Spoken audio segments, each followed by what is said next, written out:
Hello, this is Keegan Reed, and you're listening to Understanding Sasquatch. Be sure to click that subscribe button and enjoy the show.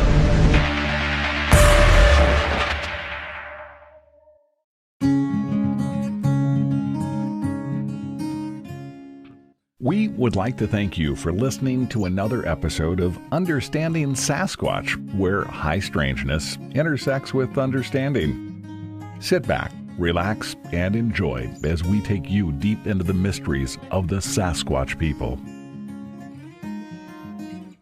If you would like to be considered as a guest on the show and have an encounter or habituation experience you would like to discuss with us, feel welcome to email us at understandingSasquatch@yahoo.com.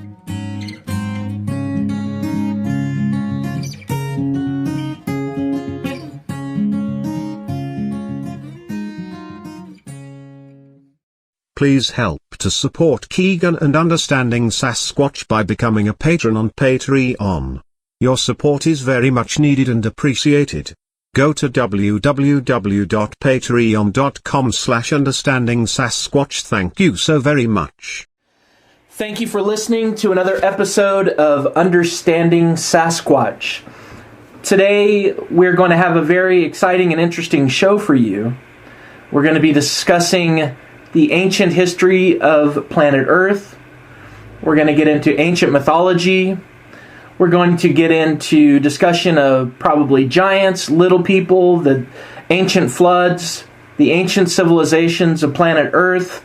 I'm going to be talking with an author today. An author that's been writing many books on these subjects and has been doing research for quite some time. And her name is Rita Jean Moran. And she started off going down this rabbit hole by writing children's books. And that kind of opened up a rabbit hole that she's still deeply crawling through. And so I want to welcome Rita to the show. Welcome, Rita. Well, thank you, Keegan, for having me on. I appreciate it. It's my pleasure. So where would you like to begin today? Because I know that we had talked about, hey, I said, hey, Rita, let's discuss Bigfoot. And you're like, all right, well, give me a little time to do some research. And so I'm very excited to hear what you have come up with over the past couple of months. Well, as you mentioned, I started off writing children's books. And the books revolved around a group of children that found a secret magical library in a cave up in Wisconsin. And the library had the entire history of the world, past, present, and future. And the children can travel anywhere around the world and in the past, present, or future. But they end up with a mission, and the mission is they have to battle these enemies of the library and their master, who doesn't like any kind of knowledge to enter into the world or for people to have it. And as I began to do this, I wrote about them going to various places. I started to stumble into a different story that I never knew existed. And I completed my 7-book children's series, but by the time I finished doing that, I had stumbled into a library known as the Loeb Library out of Harvard University. And this library was all about the classics. It was a Jewish, German-American man named James Loeb who had put it together in the early 1900s, and he had died in his 60s. Now, the story of James Loeb was that he came from a very rich banker family, and they wanted him to be a banker. But he didn't want to do that. He wanted to study the classics and music. But back then, you had to kind of do what your family said, or you were pretty much cut off. And he had to go along with it. And he also ended up falling in love with a Christian woman, which to the Jewish family at that time was a big no-no. So they told him, you're going to end this relationship as well. And so he had to end that relationship and work in the banking field. And he ended up doing that, but he had a nervous breakdown, I believe, from the description. And he had to exit, and he ended up getting some money, and he created this library. And it was all about Greek and Roman mythology. And he was also behind, I believe it's called Juilliard in New York. They had school, he funded a lot of that. Oh, wow. But he ended up over in Germany, and he eventually married his nurse and was a stepfather to her 2 children. But because of what, he couldn't put it down. He was, his Jewish family wanted him to go the route that they were going, but he couldn't do it. And he put this together, and this is not a very well-known library. And at one point, I believe it almost wasn't going to exist because it didn't have funding, but they saved it. I think that was in the 1970s. And you could purchase any of those books. It's over 500 books from ancient Greek and Roman scholars. You could purchase any of them directly from the Loeb Library online or even on Amazon.com, and you could get used versions of these books. Wow. And so I don't have a lot of money. I'm not a rich banker, but I was able to start getting certain books that were used and read them. And I was putting a picture together based on the research I had done for my children's books, and something that just kind of stood out in my mind. And what stood out in my mind was that as I began to research mythology and culture around the world, they all started to sound like the same story. They all had, big people, little people, gods and goddesses. But the stories of these gods and goddesses and their symbols and the gifts that they were teaching were just starting to sound way too similar across the board. And so I kept looking into it, and I began to realize that these mythologies are talking about the same people. It's the same group. They traveled the world. And so when that went off in my mind, I created something called the mythological unification theory. And that theory states that a group of people had a situation and they wanted to change the world, and they traveled the world and gave their teachings in their mystery schools to every culture that they could. And they were given different names by every culture, and there's variances in the story. Over time, things get mixed up. Some of the symbolism, may go from a god to a goddess or vice versa.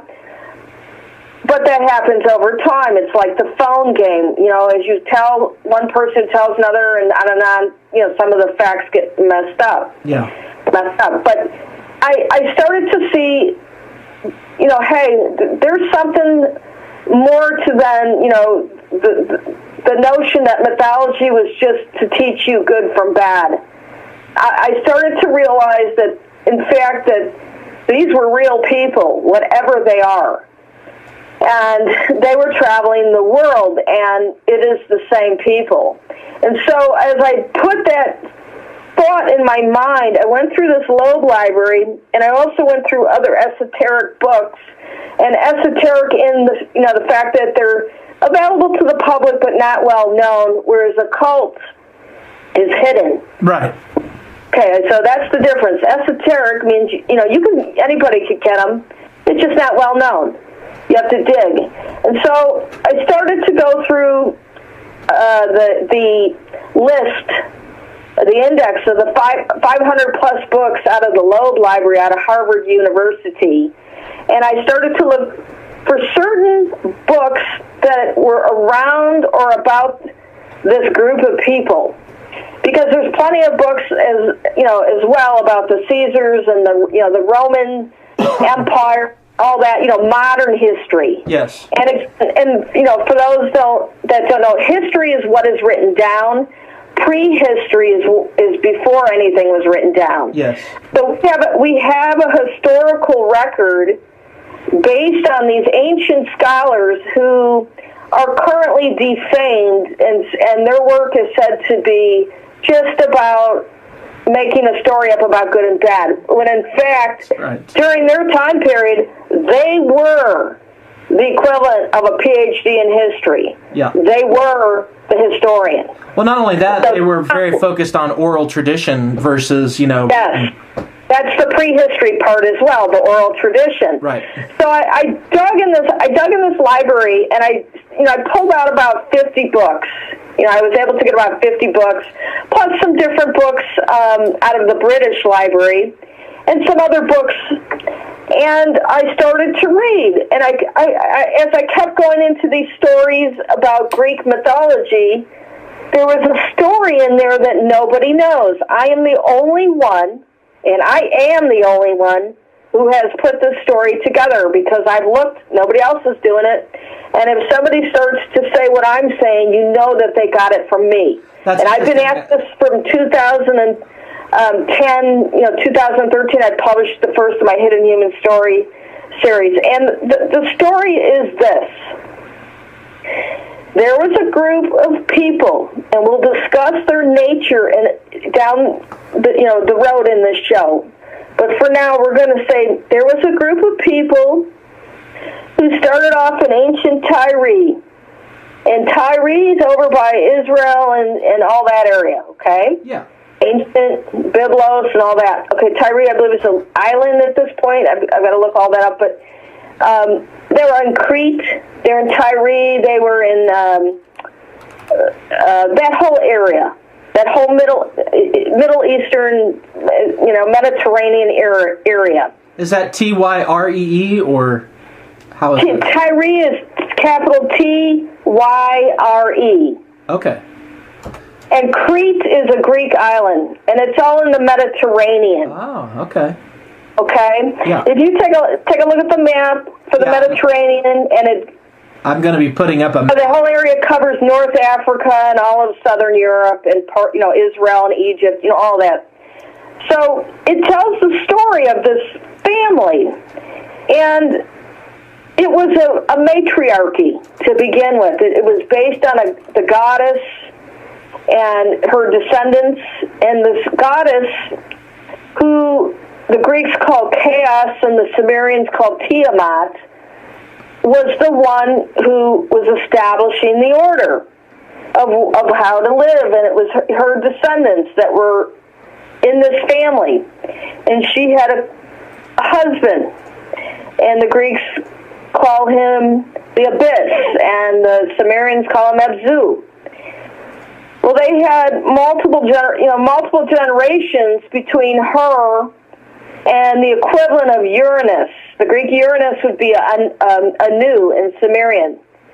So it was this mother goddess, and then two more generations, and then a third generation, and everything was peaceful. But this Uranus, who would have been her great grandson, per the writings of the Greek Diodorus Siculus, and per the writings of St. Jonathan, was a very violent man, and he was a womanizer.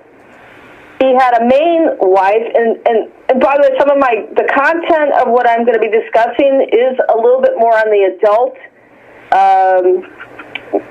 content. So for younger viewers, this is a warning, but basically this family would marry their sisters. The brothers would marry the sisters, so it's incestual. Yeah.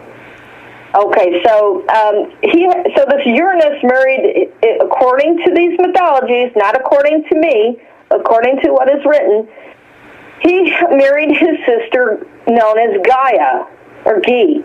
Okay. And they had multiple children known as the Titans. And that wasn't good enough for him. He had multiple women that he was having children with. In Diodorus Siculus's Library of History, it was over 40 children the guy had. Wow. And his wife didn't like it. She got jealous and left. but he wasn't going to have that. And basically, he would come and threaten to beat her up, rape her, and kill her and her children. And she would have to defend herself. And the character named Thoth, or Tout, was her ally.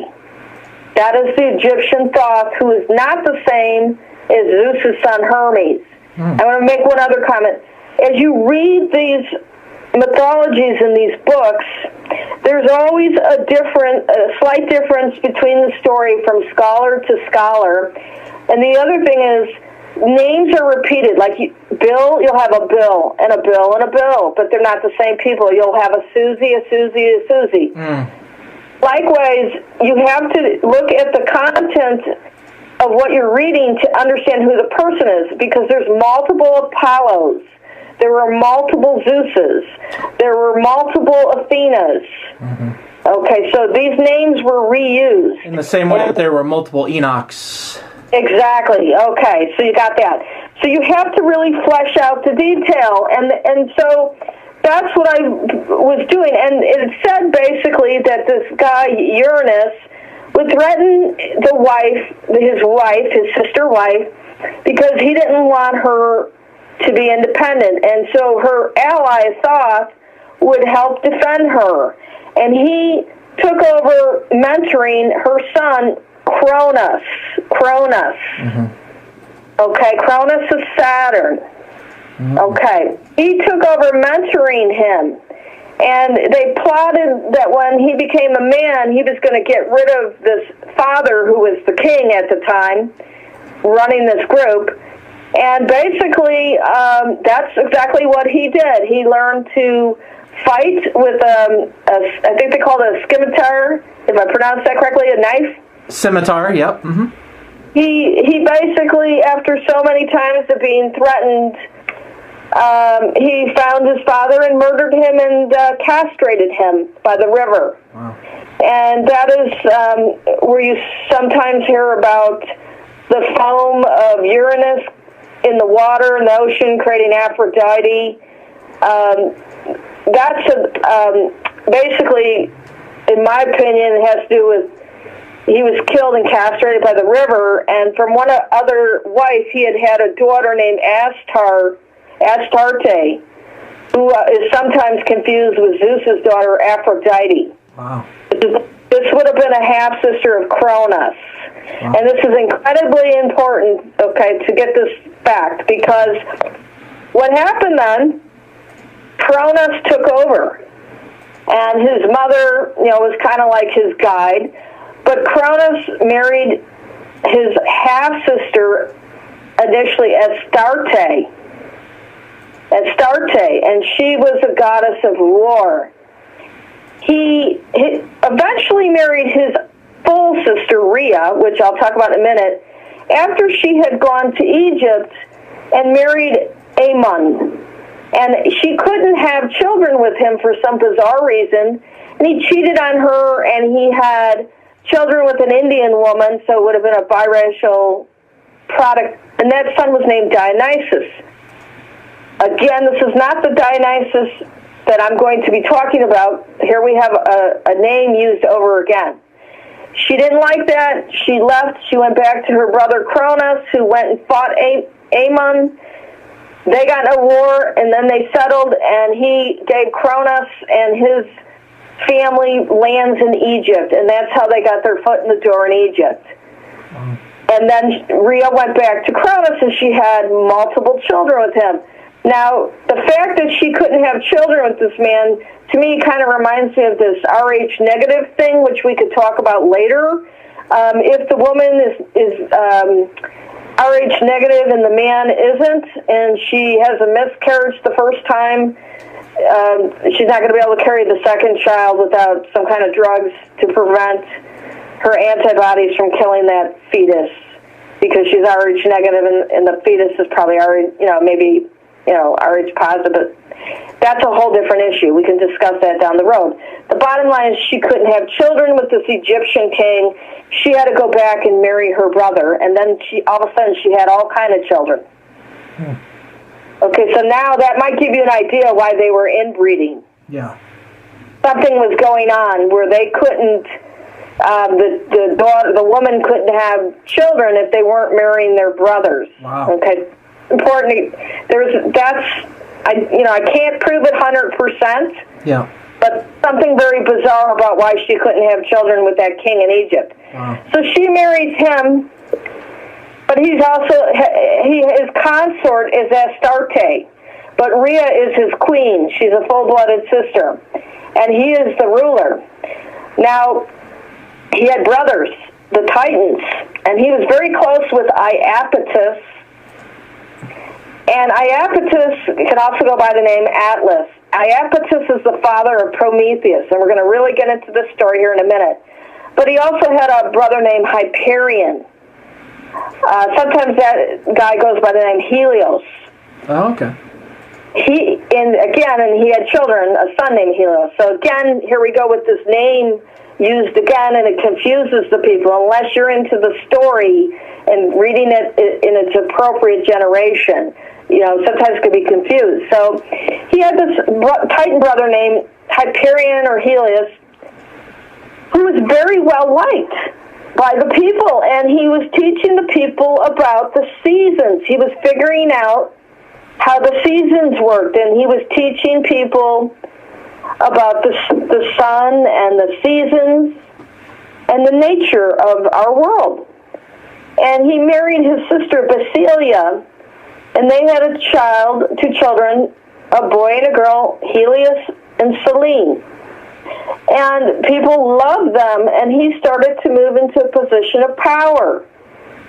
Cronus and Iapetus panicked because they didn't want that brother to take over as the king. So what they did was they plotted to jump him out on a walk wherever he was, and they basically murdered him by stabbing him to death. Now, sometimes you will see a Sumerian cylinder seal with a man in a skirt that has the head of a sun. His head is the sun, and he's being stabbed to death by a man. I believe that is the story of Hyperion being murdered by Cronus. Wow. Okay, so they killed him and threw Hyperion's body in the water. His young son saw it, ran out to his father, but he didn't know how to swim, and he drowned to death. The young girl's sister saw what happened to her father and brother, and she jumped off of the wall, because they had built, walls around their city, and she committed suicide. The wife, Basilia, came running to find out what was going on, and saw her husband, her son, and her daughter dead. And she had a mental breakdown and went crazy. And then, per the story, a storm rolled in with lightning and all of that. And she snuck out with some of the people in a boat, and she left that group in the night. Because that was her brother who had murdered another brother, her husband brother. Okay. And she became known as a goddess, sometimes Cybele, but she's not Rhea. Okay, so again, we get like the confusion on the mythologies, but this was a different woman. It was a different Titaness. She left, and she had some cult centers over in, I guess that would be the Middle East type area, and went on her way. And I don't think she ever married again. And there's different stories about her as well. But she had her own little cult for a while. And they play cymbals and noise, because they say as she left, because her children and husband were murdered in the storm, she had grabbed the children's toys and played them, crying as she had to leave in the night. Mm-hmm. So that's why they would play the drums and the tambourine for her. That's what that's about. So now she was gone, and the competitor brother was gone. Cronus was a nasty man, but he had to be. There was no 911. But he was also jealous, and he wanted the power, and he wasn't going to tolerate any challenge. Mm-hmm. So after this brother was killed, he came up with just a terrible way to control the people. And, I'm going to have to just bluntly say it. He started to human sacrifice his children in ritual when he felt that he had to control things, or if there was a bad situation like, crop or war, he would start to human sacrifice children. And in this Sanchanathon, it says it scared and freaked out the people, and they couldn't they wondered about his mind, so they wouldn't challenge him. See? Mm-hmm. And in the Sanchanathon, he ended up killing his own son, Pluto, which you guys know as Hades. That was his son with Rhea. And that is why you will not see Hades with children. Okay? Now, I want to just read this real quick because I'm not making this up, and we're going to continue with the story. But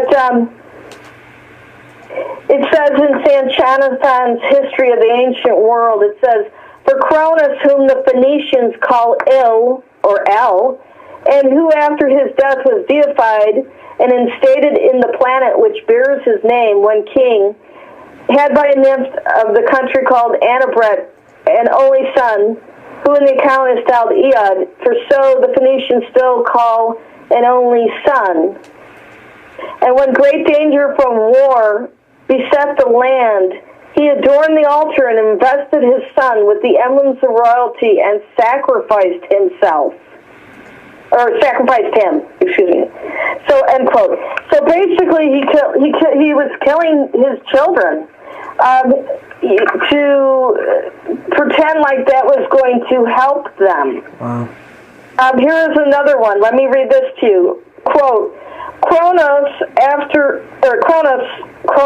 also going about the habitable world, gave to his daughter Athena the kingdom of Attica, and when there happened a plague and mortality, Cronus offered up his only son as a sacrifice to his father Uranus, and circumcised himself, and forced his allies to do the same.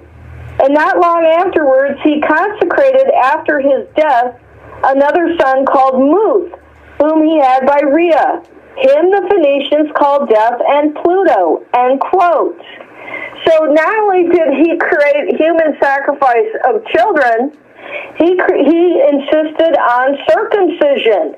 So as a mother who, being suckered into circumcising her son, is being told by the doctors that it's a hygiene practice, you're basically making your son sign a blood pact with Cronus by circumcision. Yeah. And that is all it is. And if anybody would like to challenge me on that, let them, because I will basically point that out and tell them, where to go. Yeah. That circumcision is a blood ritual. It is a blood ritual to Cronus. And they sucker mothers and fathers into this ritual of, basically genital mutilation of boys, sucker you into it when it truly is just a blood ritual to Cronus. Wow. Just as Muslims are doing the female genital mutilation, right, which is meaningless. Yeah. Meaningless. Yeah. Both of these genital mutilations go back to Cronus. Wow. Okay. So now I've revealed to you, that Cronus created the institution of child human sacrifice and circumcision to keep people in control. All of this comes from him. Now, so continuing on in these stories, Cronus continued to rule. He created all of these cults. They began to travel. There's stories about him going to visit King Janus, the two-headed god from Italy. Yeah. He's showing him how, and by the way, Cronus was very gifted in agriculture. He was creating tools like the spade and various things. But he was going around and he was starting to spread his agriculture cults.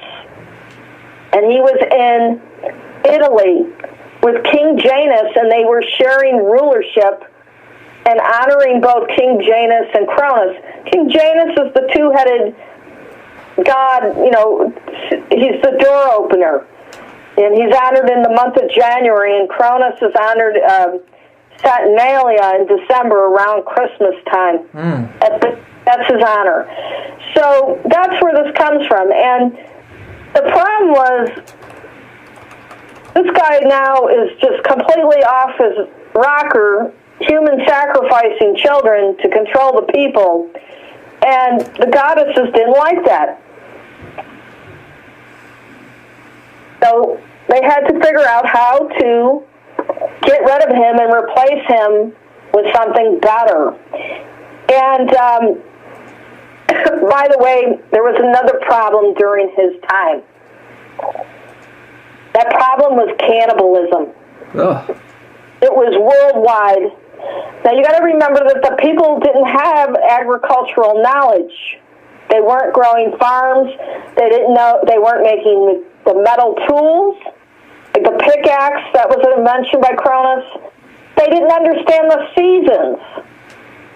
They didn't even understand how the seasons worked. So, even, to a certain point, Cronus was evil, but at the second time, the other side of that coin, he was trying to spread these agricultural cults and teach people how to farm.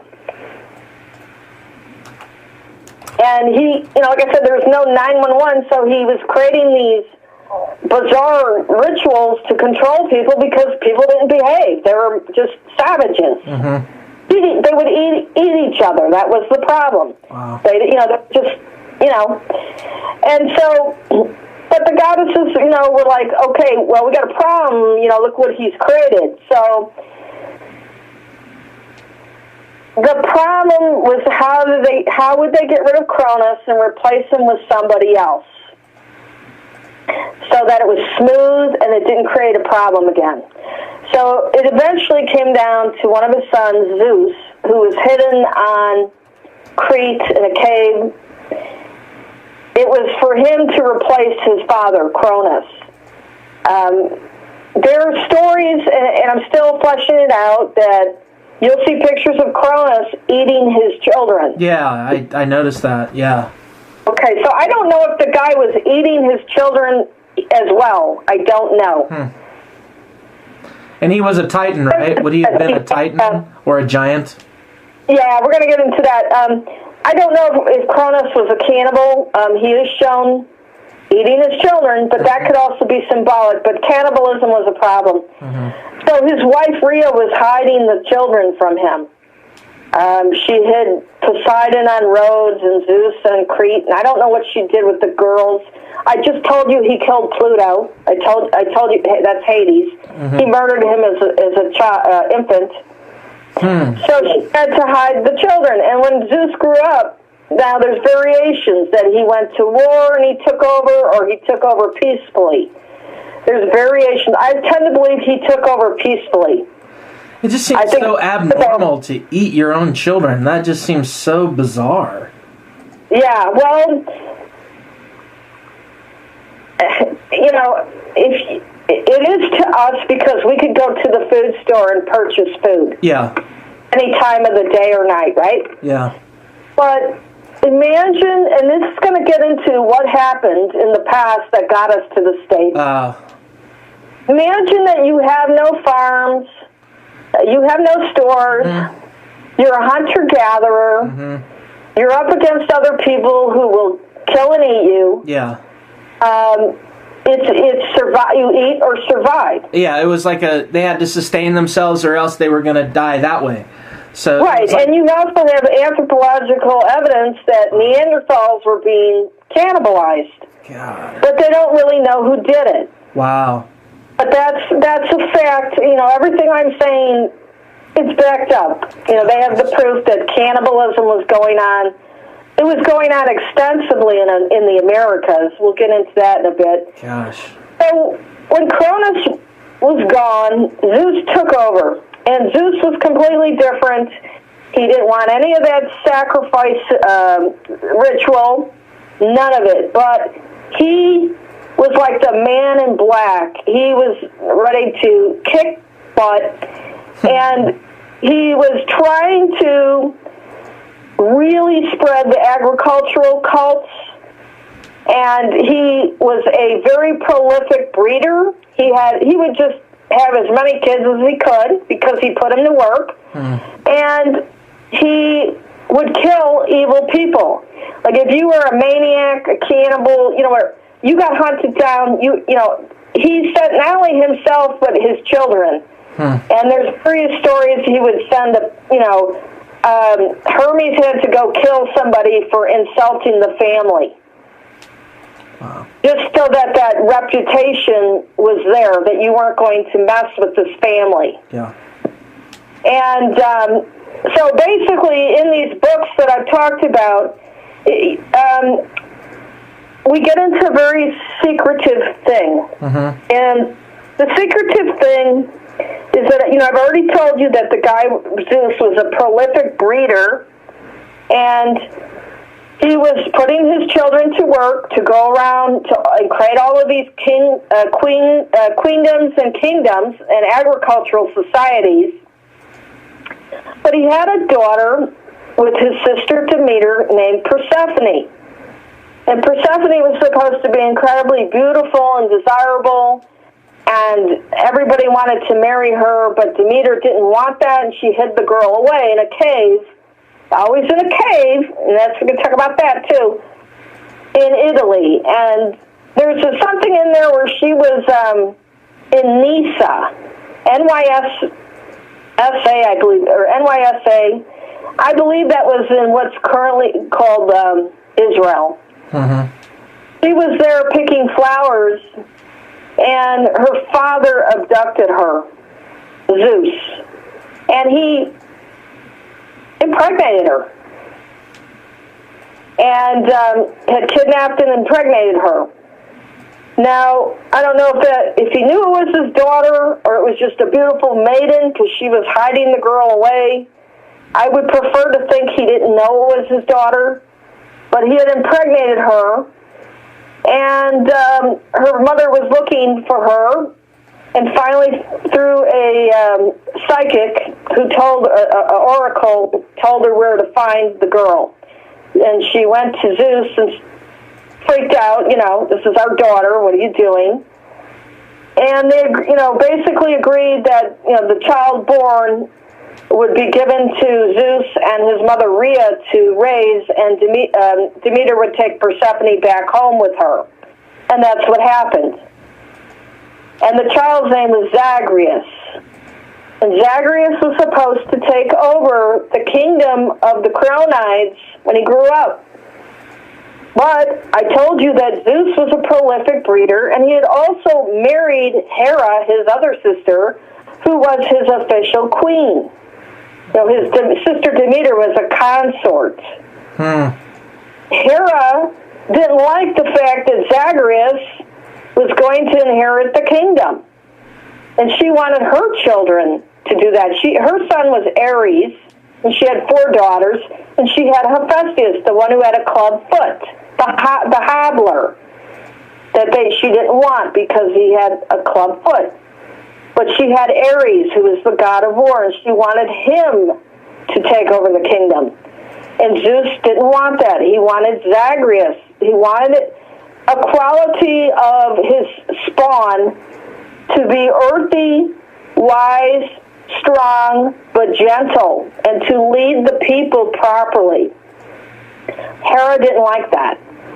And Zeus didn't like Ares too much because of his warlike ways. I've seen some of the things that he did in warfare is just, mind-blowing. Yeah, brutal. Yeah. But, it's just, anyway, but the story is she possibly plotted with some titans to get rid of Zagreus. The bottom line is several of these titans came in when Zeus was out, and they played with the child, gave him mirrors, and when he was looking at himself in the mirror, they slaughtered him with knives, this toddler. And they took his body and ate it and left only the heart. Creepy. So Zeus came in and found the heart, went crazy, was going to murder Hera, hung her up by the sky. Well, she denied anything, involvement in it. Athena, they say, was the one who found the heart and told Zeus what had happened, his daughter Athena. And he went nuts, and he vowed revenge, and basically that's what caused the war between the Olympians and the Titans. It was a 10-year war. Gosh. And he won, obviously. But some of the description by Hesiod of that war almost sounds atomic, because they were burning the water. And I don't know if they were setting it on fire with oil or what they were doing, but the things that they were doing was just it was just a big war. Yeah. And so I'm still trying to flesh that out. But now that he went to war with these Titans, he had to figure out what to do about who's going to inherit the kingdom and fix up the world. And so okay, here we go. Now, there's different kinds of cannibalism. And there's one where you kill and eat to eat, or kill your enemy to steal from them. And there's one where you take in your loved one, and this is sick. I don't recommend doing this. But they eat their dead loved one to hold their soul inside of them, or to take a part of them and bring it down through the generations. Wow. Endocannibalism is what it's called. And there are tribes in the world that do that. They dig up their dead, prepare them, and eat them so that their essence comes down the line of the genetics into that tribe. So basically, this is some mind-blowing stuff, isn't it? Mm-hmm. So basically, he took the heart of Zagreus, he prepared it in a potion, and there are variations in the story. Some say that he drank it himself to hold the soul of Zagreus until he was able to impregnate another woman and reincarnate him. And other stories say he gave it to Semele before he impregnated her. But the bottom line is, I probably think it was him who did it, but he impregnated Semele, a young girl that Hera, helped him find, to make amends, created a boy inside her. Either one of them took the potion of the heart, we don't know which one, and reincarnated Zagreus into Dionysus. Now, Dionysus is the god of wine, but what you don't know is that Dionysus is also Osiris. And I'm going to pull out this book real quick. I write extensively about this. It is specifically stated that Dionysus is Osiris.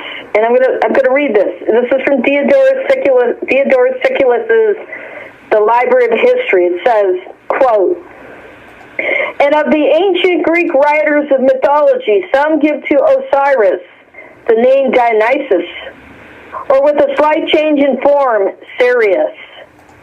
One of them, Eumolpus, in his Bacchic hymn, speaks of our Dionysus shining like a star with fiery eye in every ray." End quote.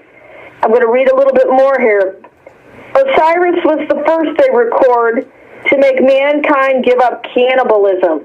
For after Isis had discovered the fruit of both wheat and barley, which grew wild over the land along with the other plants, but was still unknown to man, and Osiris had also devised the cultivation of these fruits, all men were glad to change their food, both because of the pleasing nature of the newly discovered grains, and because it seemed to their advantage to refrain from their butchery of one another. End quote. Okay, so I have just smashed through the lies And I proved to you these are the same people. And if you go into my books, and you go onto my websites, I not only give you proof of how all these mythologies are about the same people, but I give you passages from many different scholars, Nordic scholars, Greek scholars, Roman scholars, Egyptian scholars, Irish scholars, on and on, that tell you it's the same people. Now, what I just told you is that Dionysus is Osiris, the first pharaoh of Egypt. Him and his wife created the pharaonic bloodline.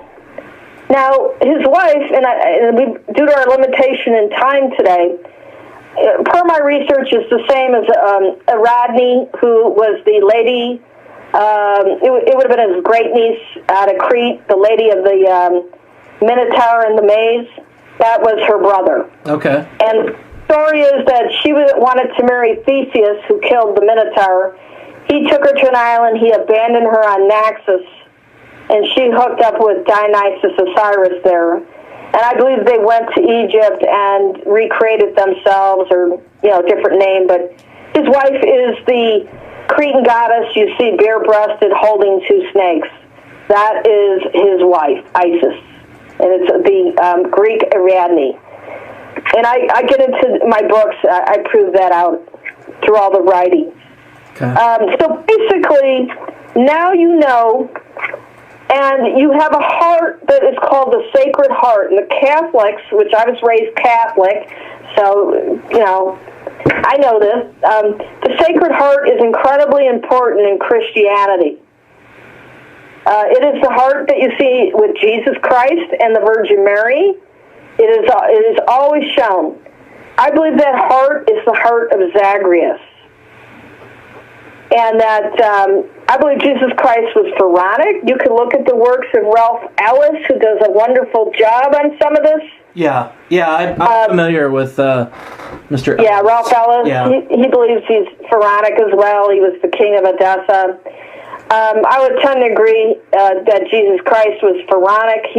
He came around the time that the pharaohs were being pretty much disposed of in Egypt due to the Roman army. Their kingdom was over. And then all of a sudden you have Jesus Christ after the last pharaoh, Caesarion, is gone. Then all of a sudden you got Jesus Christ. Well, it's got to be connected. And that's a whole nother show in itself. But the important thing is you have the Sacred Heart symbolism. You will also see two fingers held up. That's the Chronite blessing. You will see that going back to Zeus, to Jesus Christ, to many of the saints, to St. Patrick in Ireland, to the popes, you name it. Yeah. To Demeter, it's the two-finger blessing. Okay, so all of this is in your face. They have just dumbed down the populace. And they've done it in the last 2,000 years, in particular through the Inquisition, through mostly women. They would seek out and torture and burn at the stake, and they would steal the knowledge, and they destroyed everybody's knowledge. And when these Catholics, Jesuits, and it's not just them, it's every Semite religion, came into every new land, the first thing they went for were the priests or the priestesses. Wow. And they took books and they burnt it just like they did in the Americas. They tortured these people to death, made examples of them, and replaced it with Semite religion. Wow. Now, the question is, what is behind Semite religion? Yeah. Okay, let's read it. From a Roman scholar, Valerius Maximus, who wrote over 2,000 years ago, quote, "The Jews had tried to corrupt Roman values with their cult of Jupiter Sabazius, so the praetor forced them to go back to their home. Cornelius Suspianus expelled the Chaldeans from the city and ordered them to leave Italy within 10 days to prevent them from making money out of their foreign science. The Jews had tried to pass the religion on to the Romans, so Suspianus expelled them from the city and demolished their private altars in the public places. The Senate decided that the temples of Isis and Serapis is another name for Osiris, should be demolished, but none of the workers dared to touch the temples. The consul, Lucius Aemilius Paulus, took off his official striped toga, grabbed an axe, and smashed in the doors of the temple. End quote. Valerius Maximus, Memorable Deeds and Sayings, 1,000 Tales from Ancient Rome, page 14. Jupiter Sabazius is Zeus. Now, I went to the British Museum, and they have all kind of stills of Zeus Sabazius, a white man on a horse, approaching a tree with an eagle at top and a snake wrapped around the tree. These were common statues and stels over 2,000 years ago, and all of this knowledge has been wiped out. The Semite god Jehovah is Zeus. The Semite god Yahweh is Cronus. Anybody that doesn't like me saying that will get it, because this is the fact, and they have lied to the whole world. All of the religions of today, including Hinduism, including Satanism, including Christianity, Judaism, Islam, including every pagan religion, is about these people. Wow. Now, the other side of the story is, who is Satan? Satan is Prometheus. Mm-hmm. The demiurge is Cronus, and I've proven that out in my books. The Nag Hammadi Library tells you that the demiurge was banished to Tartarus. He was crazy, and his son took over. Well, Cronus was banished to Tartarus.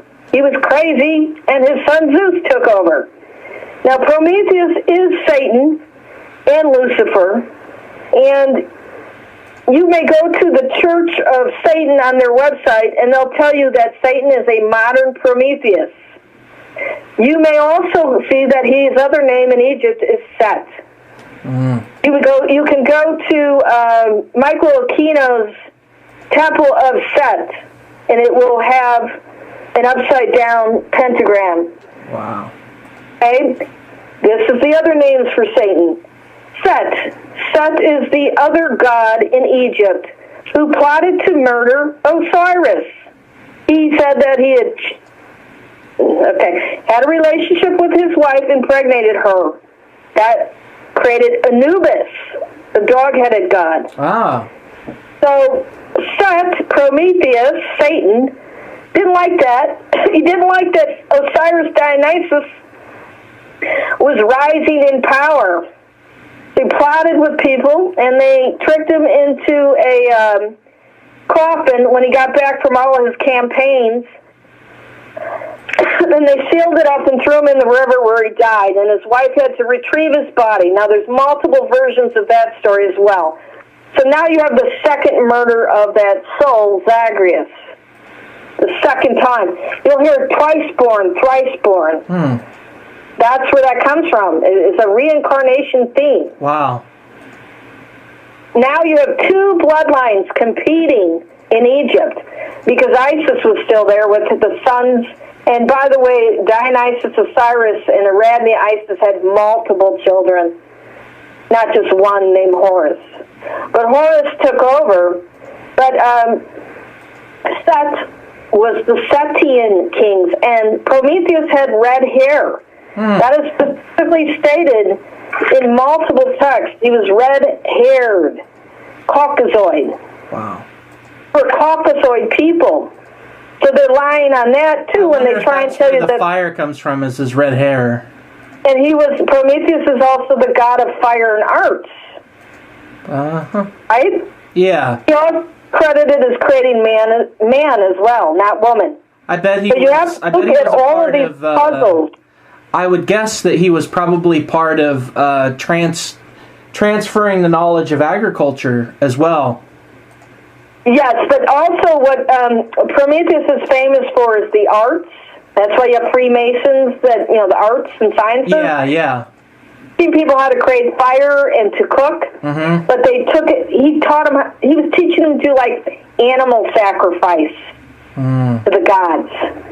And so Zeus didn't like that. And then when he participated in killing off Dionysus Osiris, that was war. That was it. That's eternal. Those two bloodlines are set against each other. Now, you have these two bloodlines, and they're in all the royal houses around the world. And these people travel to the Americas. I don't care what anybody says. Mm-hmm. And that's another thing they do. That's why we'll talk about Lovelock Cave and Smithsonian and all that nonsense in a bit. But you have two competing bloodlines in these royal houses. And here we are today. Look at all the royal houses that have been murdered off. Mm-hmm. Look at what they did to the Russian Tsar and his family. Mm-hmm. Yeah. Look at how they replaced the British royal bloodline that included King Arthur with that of William the Conqueror, who came from who knows where. Mm-hmm. Look what they did. They created World War I by assassinating Archduke Ferdinand, right? Mm-hmm. Look at how they got rid of all of these royal bloodlines and have a different bloodline that came in from where? We don't know if it's a Promethean, Sethian, Pharaonic bloodline. It sure seems to be, because they sure hate people.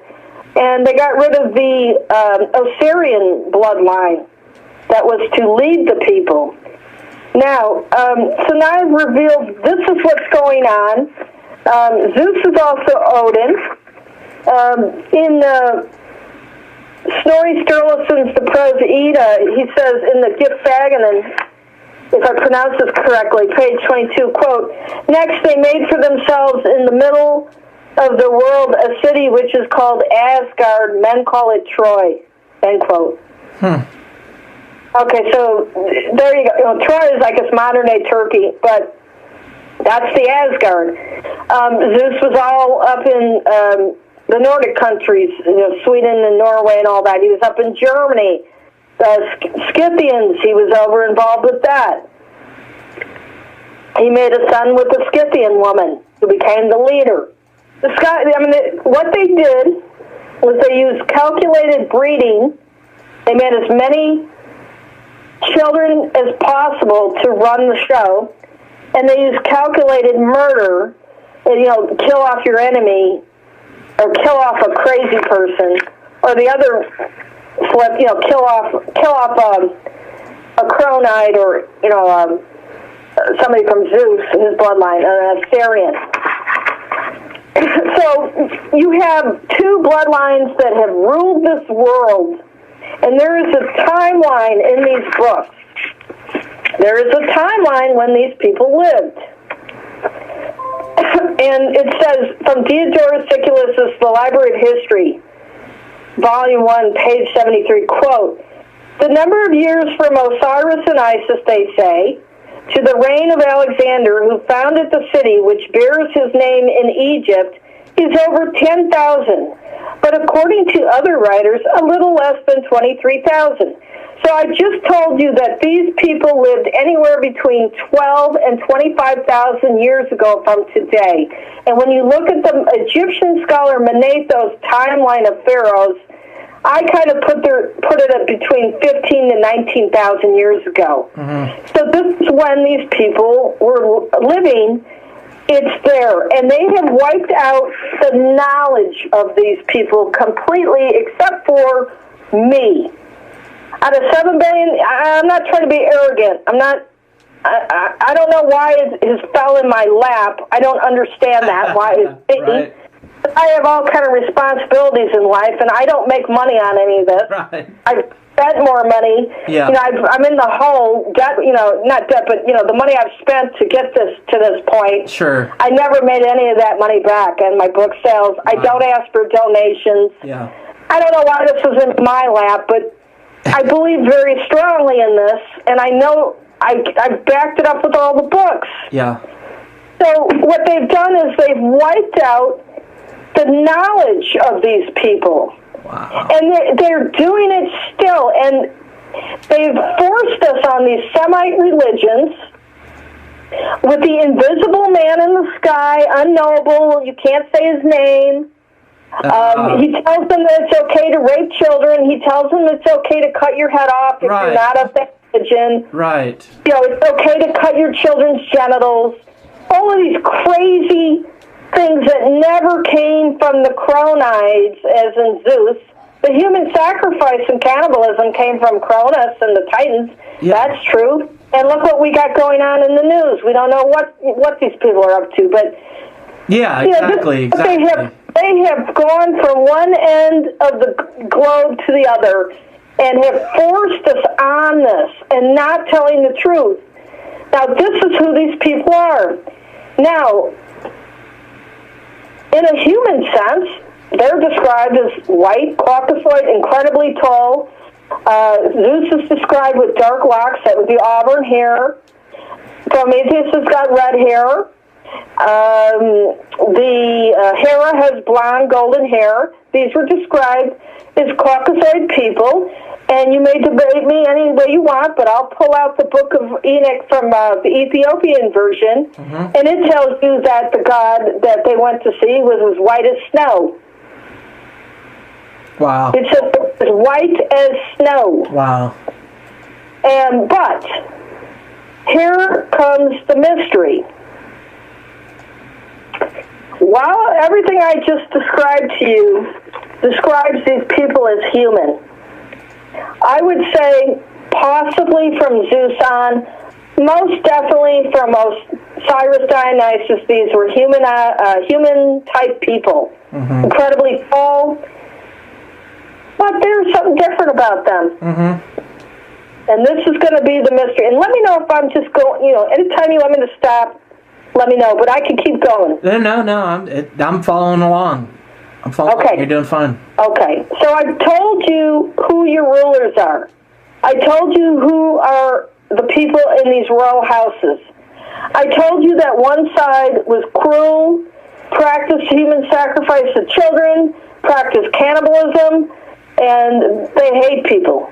The other side didn't want any of that. They taught their agricultural cults. They wanted people to be peaceful, to honor them, to be decent. And they ruled. And if you were evil, you had to go. And you had to go by being killed. There wasn't going to be any of this forgiveness, it's okay nonsense. If you were a psycho, you're going. So I've told you who these two sides of this family is, who your rulers are, who they've been.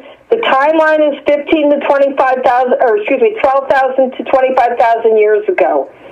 That is the timeline. I've told you every mythology, every religion, everything revolves around this family. I have proven it out with books from the Harvard Library and known as the Loeb Library, and the British Library, and other esoteric works from scholars that know what they're talking about. But what are these people? And this is where the mystery gets into play, and this is where I'm at in my research. So you're going to tell us what they are, right? Yeah. Good. Well, I'm not fully decided. Okay. The first thing is these people were incredibly tall. They're always shown as 9 to 12 feet tall with an average-sized person. Now, they could have been 7 or 8 feet tall, and people were 5 feet tall back then. But they're always tall. These people are tall. They're with the exception of the dwarf god Bes out of Egypt, these people are giants. Yeah. They're giants. And they had abilities. And those abilities was control of the mind. There are multiple stories. At one point, Dionysus was abducted by pirates as a boy. They didn't know he was a boy. They thought he was a man, which means he was as tall as a boy. And there's stories about, at 9 years old, Dionysus was getting the lions together for Rhea's carriage, because the lions would pull her. So these people were tall, but they had a power of the mind. And when these pirates had abducted Dionysus, Osiris, I don't know if they were going to rape him, or I don't know what they were thinking. Like they were going to try to make him like a slave. Yeah. And they were on the boat, and they tied him up, but he was able to control their mind, and he made them believed that they were dolphins and fish, and he made each one of them jump into the water and drown. Except for the captain of the ship, who didn't want to be a part of this. Wow. He killed every one of them. He made every one of them hallucinate. By power of suggestion and power of suggestion, which is like, Star Wars and the Jedi. And, I know we're going to get into talking about Bigfoot and stuff, but there's a lot of stories about Dogman and these nefarious type cryptids, like we call one the Beast of Seven Shoots. And we believe that they also have like mind control type abilities. Like, for instance, a lot of people, they'll just suddenly start taking their clothes off and folding their clothes up and laying it on the ground. Just like you said, he told them that they were fish and they jumped in the water and they drowned. These people, a few people have come out of this, like being called by a friend, like, hey, what the hell are you doing? One guy was riding his bike, got off his bike, started going in the woods and taking off his clothes and folding them up. And then suddenly he snapped out of it. It's crazy, and I agree with you. They must have had these mental capabilities, and I find it interesting that some of these cryptids seem to have that ability as well. Yeah, well, the whole gnosis, the whole crux of magic is power of the mind. Yeah, and it's all about using your willpower to make things happen, make people do things through the power of the mind. And I've heard of studies the underground, programs like mind control. That's interesting. Yeah. I've heard of stories. It's an ancient tradition. It's not new. It's an ancient tradition, right?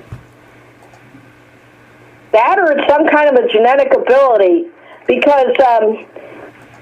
I've heard of people getting put under hypnosis, being told that their arm is burnt, and when they wake up, there's a burn mark on the arm.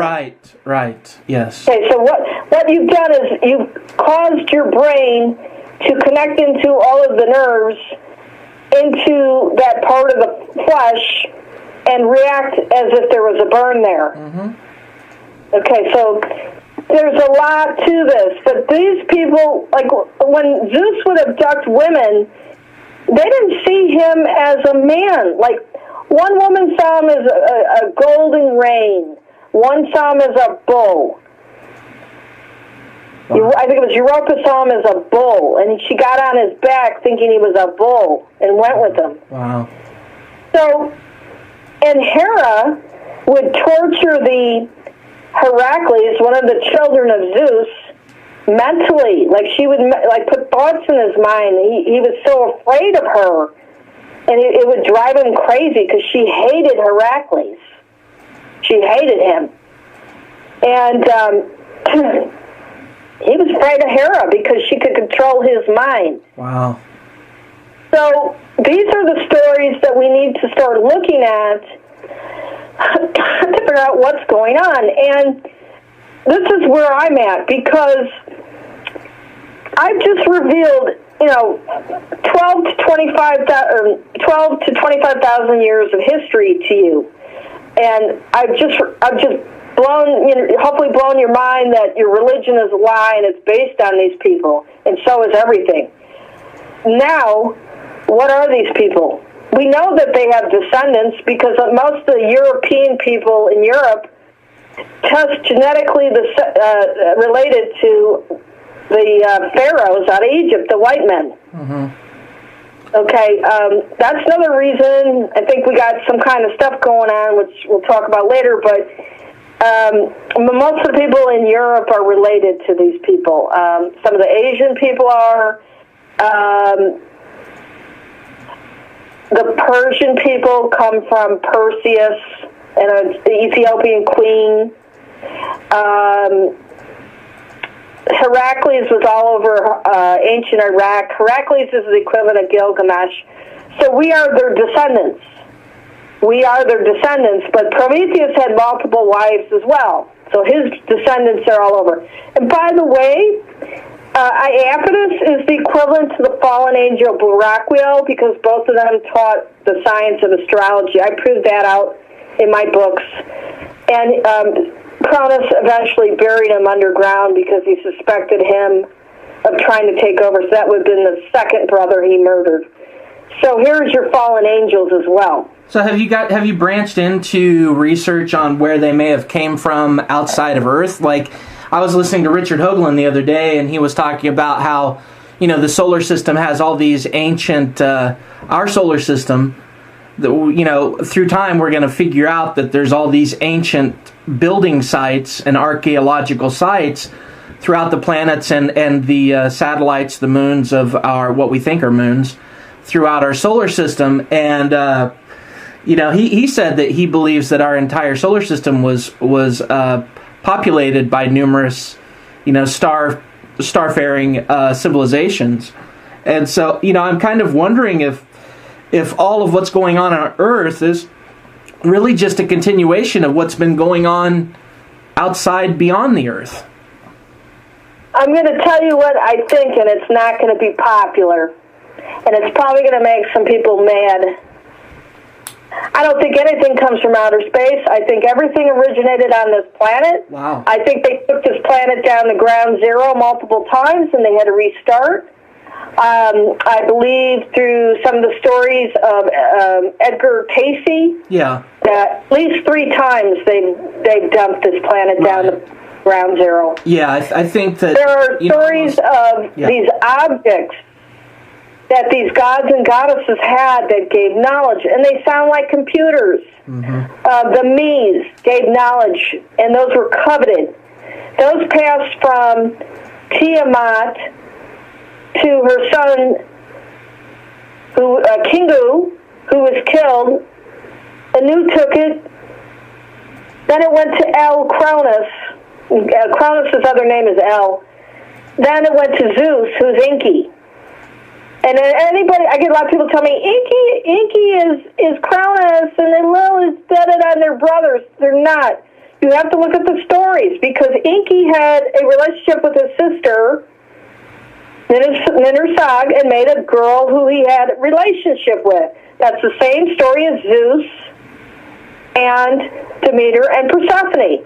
So you have to flesh it out. Now, we can argue about who is who, but you have to go and look at all of these stories, and you get clues. And like I said, there were these objects that were described in the Sumerian mythologies that were coveted because they gave power and knowledge. And one of these was the Mies, and they eventually ended up in the hands of Ishtar, who is the Greek Aphrodite, not the half-sister of Cronus, who's Astarte.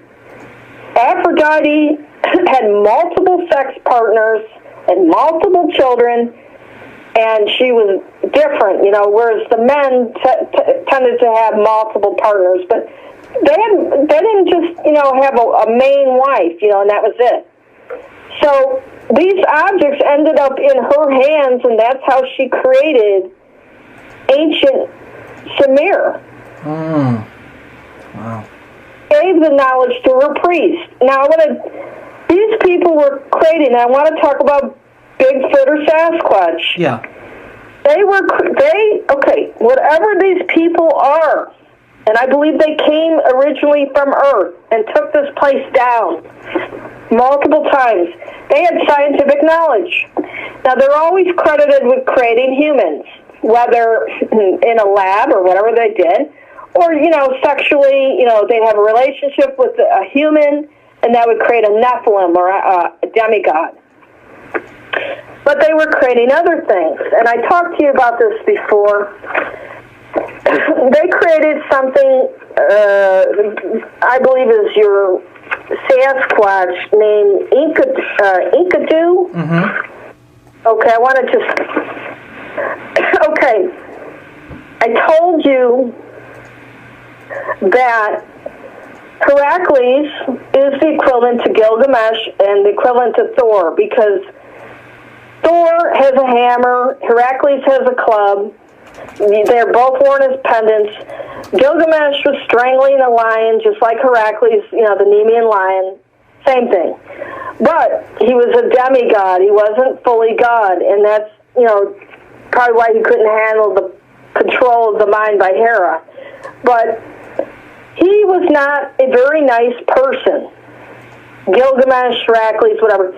He was raping children in his town, his kingdom. He was raping both boys and girls. And the people were crying out to the gods and goddesses for help. And what they did was they created a Sasquatch or a Bigfoot to take him on and teach him a lesson. And I want to read this. Okay. And what this will confirm is that a Bigfoot was hairy but intelligent, compassionate, and he was a vegetarian. He's not a cannibal. Okay, we got to get off of the Zacharias Sitchin work. We need to go to the real scholars. Myths from Mesopotamia, Creation, the Flood, Gilgamesh, and Others, translated by Stephanie Daly. She writes, Gilgamesh will not leave any son alone for his father. Day and night his behavior is overbearing. He is the shepherd of Uruk, the sheepfold. He is the shepherd yet. Powerful, superb, knowledgeable, and expert, Gilgamesh will not leave young girls alone. The daughters of warriors, the brides of young men. Anu often hears their complaints. They called upon a great Aruru.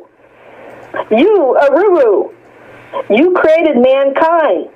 Now create someone for him to match the ardor of his energies. Let them be regular rivals, and let Uruk be allowed peace. When Aruru heard this, she, and by the way, that was a goddess who created mankind. There's multiple creations, but let's get back. When Aruru heard this, she created inside herself the word of Anu. Aruru washed her hands, pinched off a piece of clay, cast it out into open country. She created a primitive man, Enkidu the warrior, offspring of silence, Skybolt of Ninurta. His whole body was shaggy with hair. He was furnished with tresses like a woman. His locks of hair grew luxuriant like grain. He knew neither people nor country. He was dressed as cattle are. With gazelles he eats vegetation. With cattle he quenches his thirst at the watering place. With wild beasts he satisfies his need for water. A hunter, a brigand, came face to face with him beside the watering place. He saw him on 3 successive days beside the watering place. The hunter looked at him and was dumbstruck to see him. In perplexity, he went back into his house and was afraid. Stayed mute, was silent. Blank, the grief in his innermost being, his face was like that of a long-distance traveler. The hunter made his voice heard and spoke. He said to his father, Father, there was a young man who came from the mountain. On the land he was strong, he was powerful. His strength was very hard, like a skybolt of Anu. He walks about the mountain all the time. All the time he eats vegetation with cattle. All the time he puts his feet in the water at the watering place. I am too frightened to approach him. He kept filling in the pits that I dug. He kept pulling out the traps that I laid. He kept helping cattle, wild beasts of open country, to escape my grasp. He will not allow me to work in open country. Okay, and then end quote. And I'm going to quit. It continues on. Basically, they lure in this hairy man with a woman, and then he comes and becomes a friend to Gilgamesh because he's physically more powerful than Gilgamesh. And they go out on a journey, and the journey is Gilgamesh wants to have eternal life and not die. That's always the quest with these elites. They want to live forever. Yeah. And he tries to find the secret, and it lays in a plant like a lily under the water, but he can't get it. He gets it, and a snake takes it away from him. And very interesting, it's a snake. And in this journey, Gilgamesh had killed or Enkidu had killed somebody, and so he's cursed to die slowly as revenge from the gods. And losing his friend Enkidu, Gilgamesh, is remorseful and changes his ways and behaves and becomes a good shepherd of the sheep, which is his people. So what I've just told you is this Gilgamesh, who was a demigod or a Nephilim, had this extreme strength and size because he's always shown strangling a lion. He'd do whatever he wanted. He'd rape little boys. He'd, rape girls. He didn't care. He was the ruler. He was a despot. And he had to be taught a lesson. And so these gods and goddesses told the goddess to create Bigfoot, essentially, or a hairy man who lives out in the mountains and the woods and is a vegetarian and friends of the animals there to teach him a lesson and make him behave himself. And Gilgamesh is where his cities where modern day Iraq is. So I talked to you before, there is anthropological evidence, fossil record, of a species called Gigantopithecus. Yeah. And the way that, I've taken some anthropology classes. I have a master's in bioinformatics. I have a bachelor's in electrical engineering. So I do know a little bit about this. And, I've had some anthropologists come online and try and, get into it with me because I don't have a PhD, but I know enough to be dangerous. And I've taken night classes on all this, but they have found these jawbones or teeth of this creature, a giant ape. Yeah.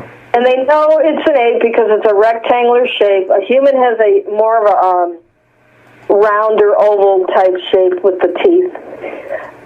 And an anthropologist can tell basically what is a carnivore and what is an herbivore or something in between. Mm-hmm. And these teeth show that this giant ape ate plants. It was not a carnivore.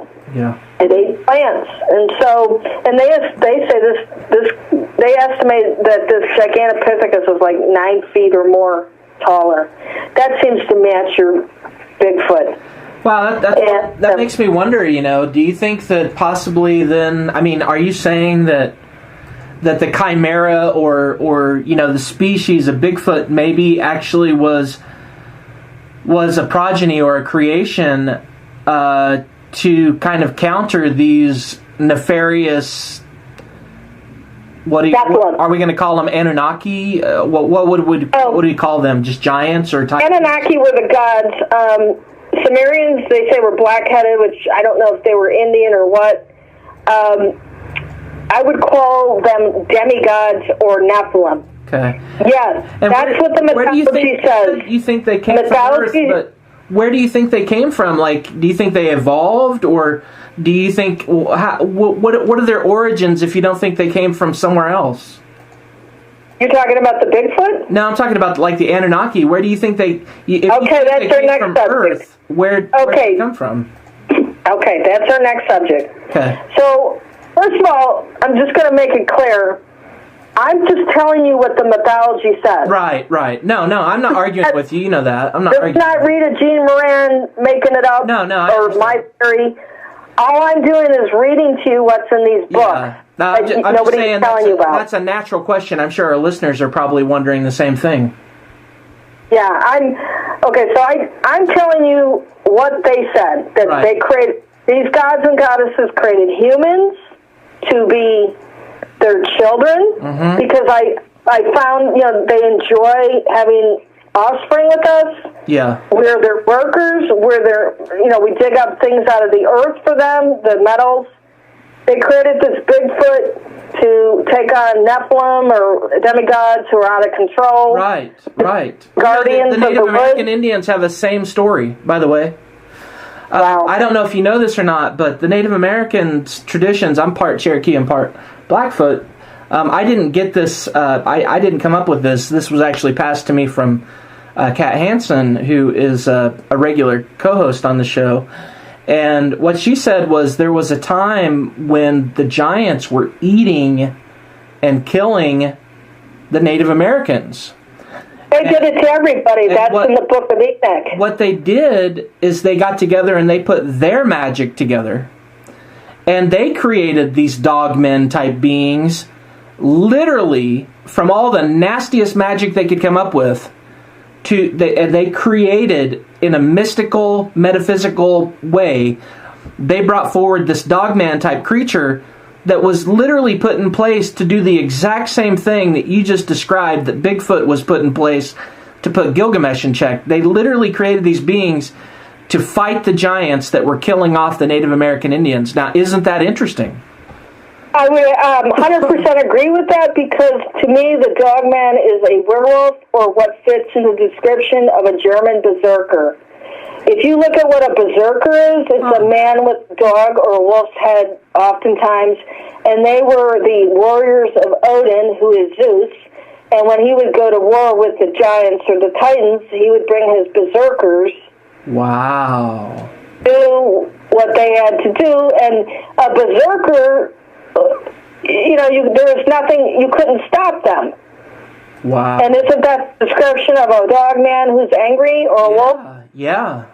In fact, the Roman soldiers were afraid at night from werewolves. Essentially, it was very common that the Roman soldiers, during that whole era, there was huge folklore. I forgot the exact name of what they called them, but it was a very common name. I think it starts with a V, Versilis or something like that, Verstiles or Versilis, or I can't remember off the top of my head. So I totally butchered that, I'm sure. But they were very conflicted about these dogmen. In fact, they would try to capture them and kill them, and they thought that men turned into them, and they would try to kill. They would capture them and skin them and try to see how they turned into these things. Yeah, those are the berserkers and werewolves, and then you also have the story of Little Red Riding Hood, which is interesting to me because she was in red and went into the woods, and the warning is beware of a wolf.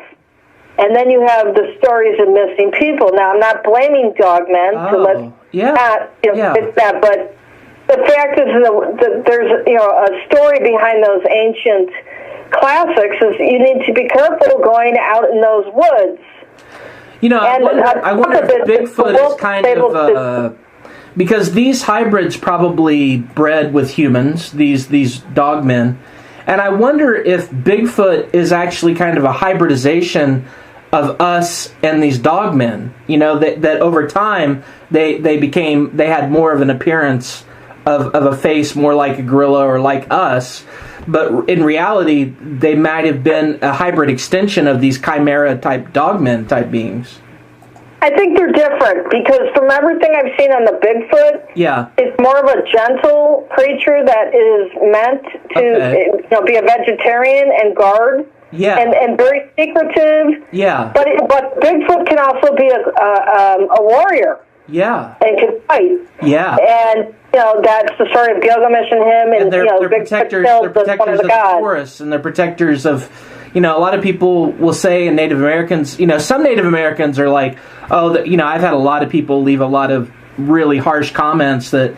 I'm Native Americans, and I'm Native American, and we say that they're Nephilim and they're just cannibals and they kill humans, but we found that just the opposite with the Bigfoot is that they're very benevolent. They're very interested in friendship with us, and but the dogman is a little bit more of a conflicting type thing.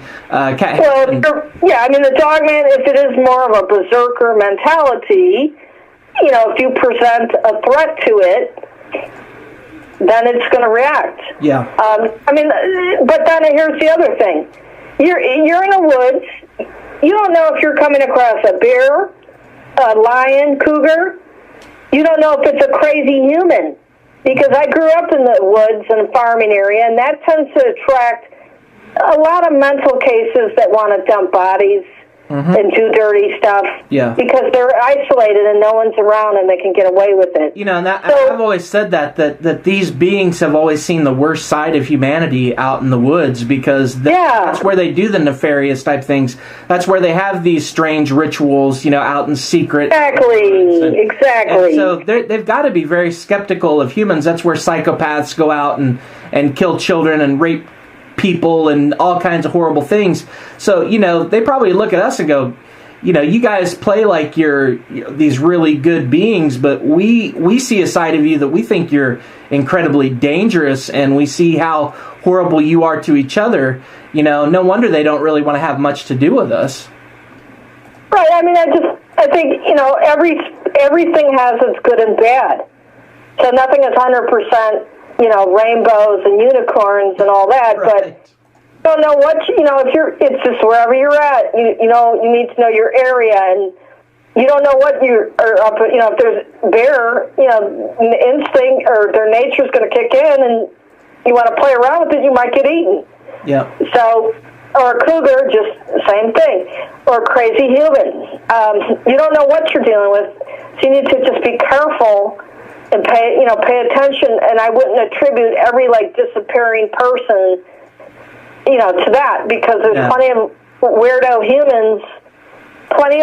humans doing stuff too. Well, there's a lot of things out there that we just don't know about, and that's why you know, there's a big gray area.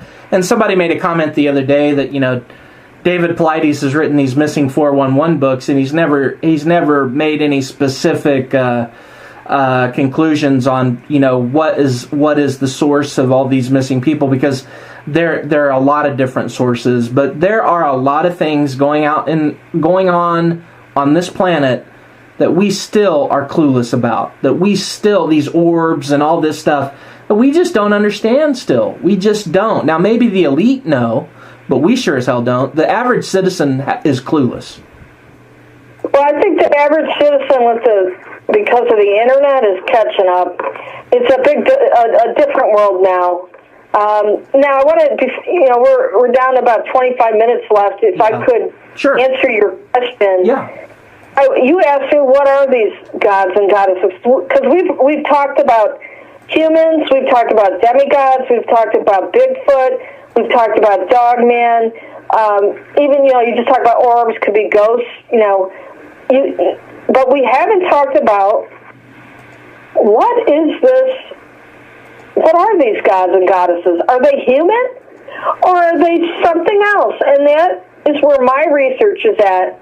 And we get into this gray, you know, you talk about gray aliens, reptilians, serpent imagery all over the planet, ancient serpent imagery, mind control, elongated heads of all of these half-breeded looking, you know, skeletons coming out of Peru. I'm into this Lovelock Cave. You know, they were said to be red-haired and cannibalistic, but they were at war with the Paiute for 10 years. But I can't get into it too much. But I know. Okay, I'm just going to say this. I know where some of the bodies from that cave are. I've been trying to get them tested. I can't. The way that the laws are written, the Smithsonian is specifically excluded from NAGPRA. It can do whatever it wants. If you're not a tribe, you can't get access to those bodies. If you're not a PhD, you can't get access. But my fight isn't over. But the bottom line is they're getting rid of the evidence. Because telling you that, I'm just going to say it, telling us that Siberians came over 15,000 years ago across the Bering Strait, and that's it, is just a bunch of bunk. Yeah. Already, you know, proven that a black woman, Luzia woman, was down in Brazil over, 10,000 years ago. I'm 100% sure Celtics were in America. The sun spirals all over Nevada. That's the black sun. It's the same symbol on Curbstone at Doth in Ireland. But they're covering this history up.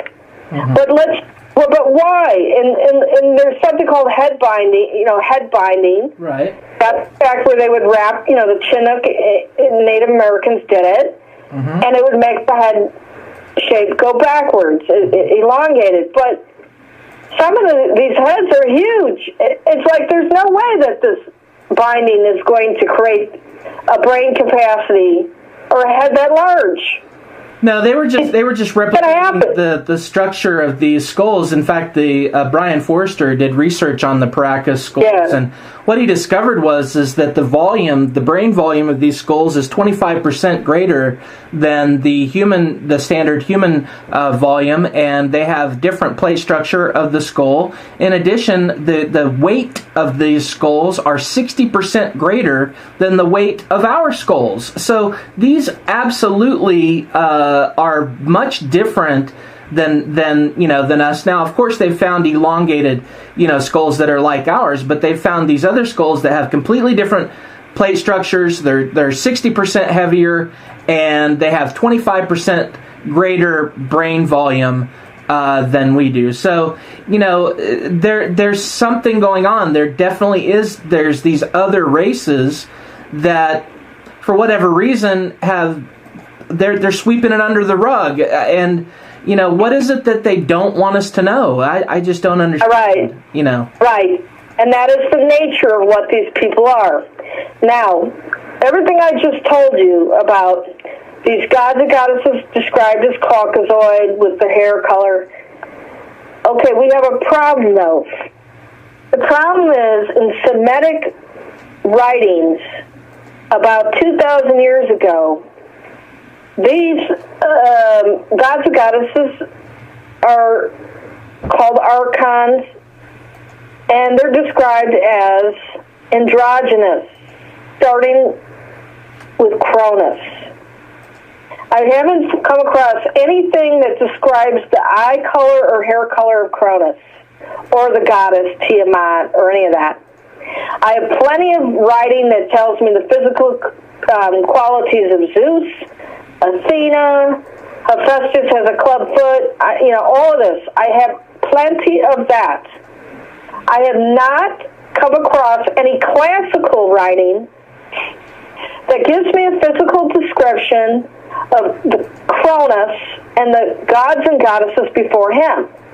The Semitic writing, as opposed to the classical scholarly Greek scholar and Roman writing, starts to say that god, Cronus, is androgynous.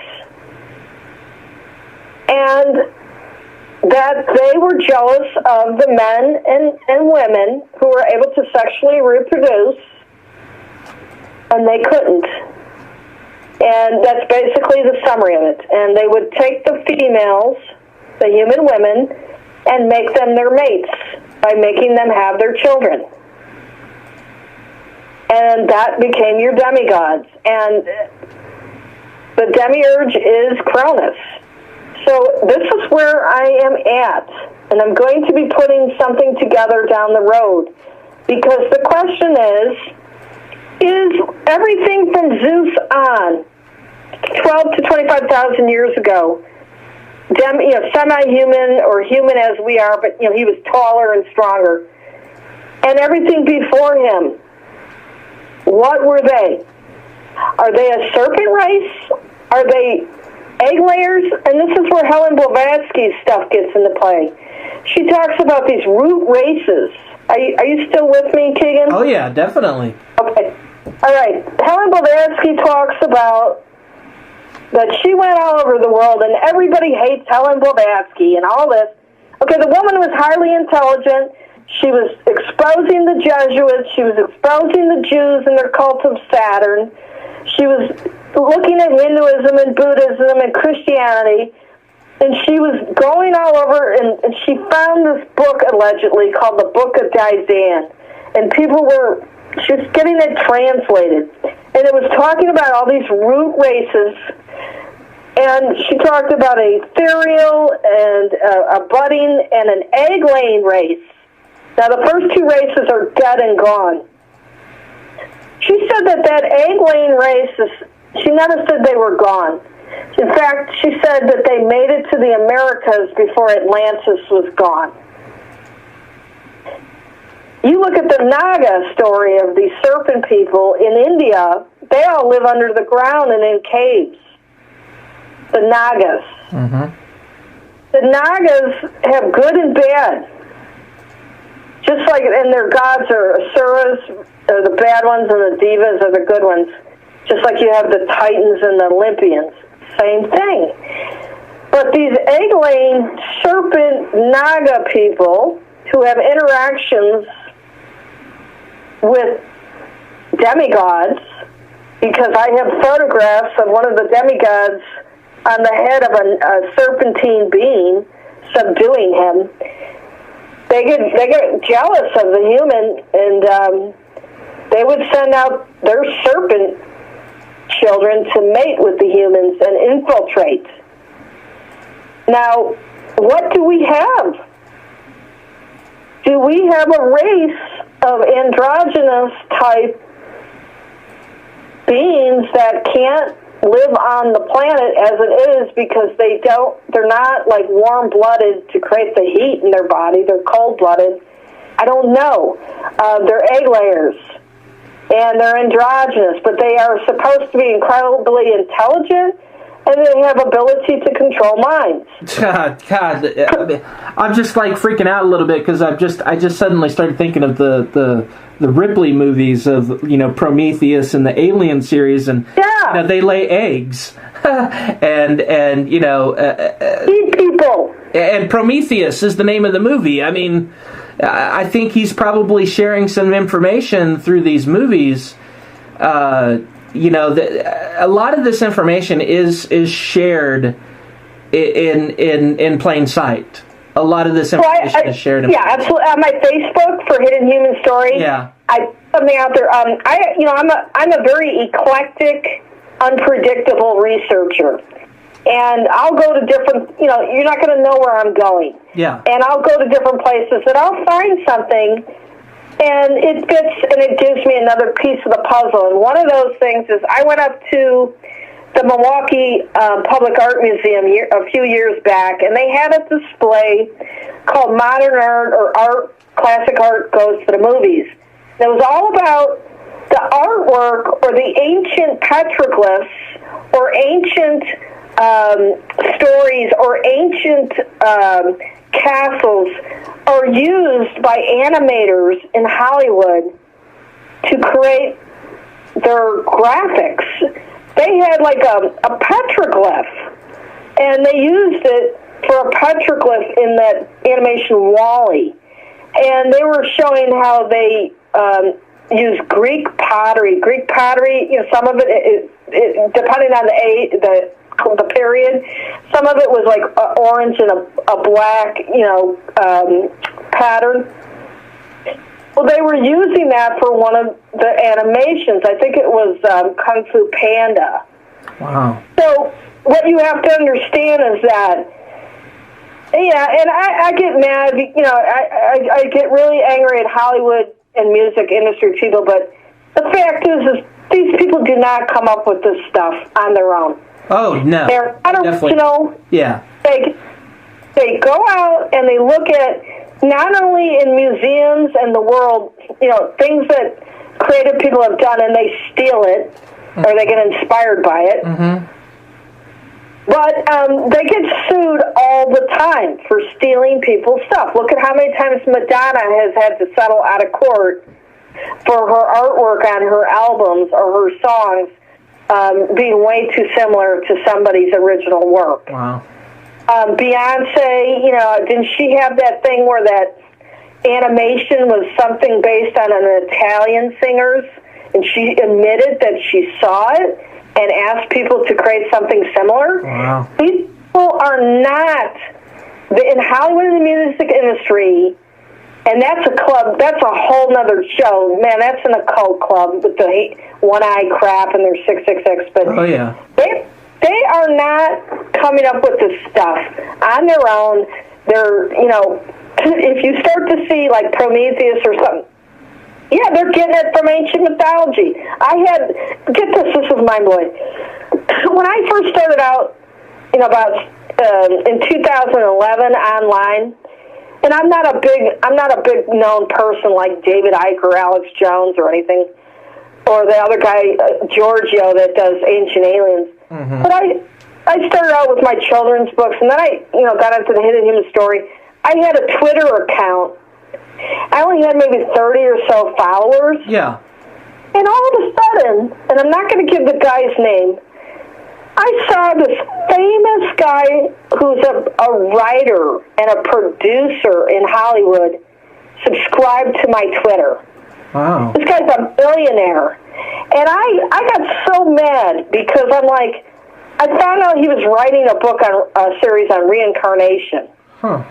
And this guy I don't want to give his name away because I don't want to get into accusations, but he's on my Twitter, and I'm like, why are you on my stuff? I'm a nobody. You're a multimillionaire. You've written all of these things for Hollywood. And I got so mad, I wrote an article on my blog, and I said, hey, Mr. Big Shot so-and-so from Hollywood, why are you on my blog or my Twitter? Yeah. What do you want from me? Yeah. And I posted that on my Twitter, and he immediately unsubscribed. Weird. And I'm like, oh, how do you find me when I'm like a nobody? And that just proves to me that what they do, when you start seeing these themes and stuff that like you and I talk about or other people, mm-hmm. all of a sudden it's, oh my goodness, look, it's beating the same thing in this movie. Well, you know what? They're listening. Right. They're looking and they're listening and they're stealing. Well, they want to know. They want to know what we know too. They want to know what is the general population. What are they learning? What are they up to? Yeah, and then you get into the military connections to the Hollywood and the music industry as well. But the fact is, if you start seeing somebody talk about Zagreus and reincarnation and Dionysus Osiris, you could bet 100% they stole it off for me if they're not given credit. Right. Because I know nobody's talking about this stuff. It took me years to find it. Yeah. Years. Do all of this research, and and I had to prove it out. But this is why you'll see, and you'll start to be like, boy, that sure looks like what we're talking about, or how come they know this in Hollywood? And wow, isn't it, well, they're looking, and I know that there's people on YouTube. There's 2 or 3 of them. They got offers to use songs that they had created on YouTube for like Dr. Pepper. One of the guy's songs went to South Park. I know they're looking and listening, but they're not paying us. They're making the money, but they aren't paying us when they steal our research, and they're not doing anything good when they don't let me or somebody like you or somebody else get on the news and tell the truth. Yeah. They will never, they're not going to let me on because I'm exposing religion. Yeah. And they're not going to let Rita Jean Moran tell her story on the 6 o'clock news. Right. But they'll steal whatever they can. And so this is where this is coming from in Hollywood. I know it for a fact because I've seen it. But, and like I said, I've done a lot of stuff that should have been of interest to the alternative media. And nobody, with the exception of you and another gentleman, my phone's not ringing off the wall or my email isn't getting hit with requests. Yeah. It's almost like they're afraid. I think they're afraid of me and what I know and have to say. So the question is, that covers your Hollywood and music industry and why you're seeing the things that you're seeing, and do they know more than we know? Well, they're looking at you're right. They're looking at what do you know? They want to know what you know. They want to know what I know. And they want to see if they can use it or manipulate it or twist it. And they'll never, they don't want the real stuff to come out. I should have already been, we should already been out. Somebody should talk to us about what we know and the rest of the world if they really want to be honest. Yeah. But they're not. So what are these people? And that gets into underground bases. Yeah. These serpent people, out in Nevada, we talked about Edgar Cayce, so that's some of the oldest land on this planet that never went under when Atlantis sunk. Right. Well, in Nevada, in California, in Arizona, and New Mexico, that's where all of these UFO sightings are. Mm-hmm. The underground bases. I think they're up in Wisconsin now. I definitely think there's something going on in Wisconsin. Under mountains, and this is the same thing in mythology that has always been described. Okay, let's get to the bottom of the bottom line is this, and I say this on my Facebook. You, I, and everybody else are being programmed to look up in the sky, to look at the planets, to look at a star system, and think that's where everything's coming from. But they never tell you to look under the ground. Right. And right here. Exactly. Yeah, that's a topic. Under the ground, avoided. under your feet, and isn't that the symbolism of Christianity and the Catholic Church? The serpent is under the Virgin Mary's foot, striking at her heel, the heel of her children. Yeah. Of the woman, Eve's children. Right. Under your feet. Yeah. The serpent is under your feet, under the ground, on the ground. Wow. I don't believe anything came from outer space. Wow. And people are going to hate me from that. The fact is, if you go in these stories, it changes. It's like, okay, one time they're from Venus. Mm-hmm. Then they're from Mars. Yeah. Then from Jupiter. Then they're from the Sirius system. Right. Then they're from Alpha Centauri, or like Betty Hill. Oh, they're from Zeta Reticuli. Right. Oh, there's a whole bunch. That's the confusion of the languages story. Yeah. They've got you looking at everything else because they're knowledgeable of these star systems. Mm-hmm. That's what the fallen angels taught is astrology, right? Yeah. Right? Where what star system does the sun rise in? That's astrology, the zodiac. Mm-hmm. That's as old as could be.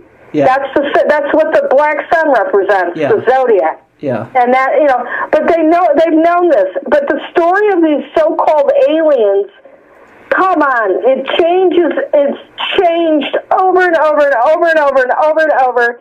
And, we're from this and we're from that. You know what? Their description hasn't changed. They're white. They have to be under the ground, and they use us to reproduce. Wow. There's nothing different. That's like an incubus and a succubus, and the serpent people, the Naga. Mm-hmm. All of them live under the ground, in a cave, in the temple, whatever. And that is where my research is at. Mm-hmm. I want to know if it's a bunch of humans that went underground because they took this planet down to ground zero.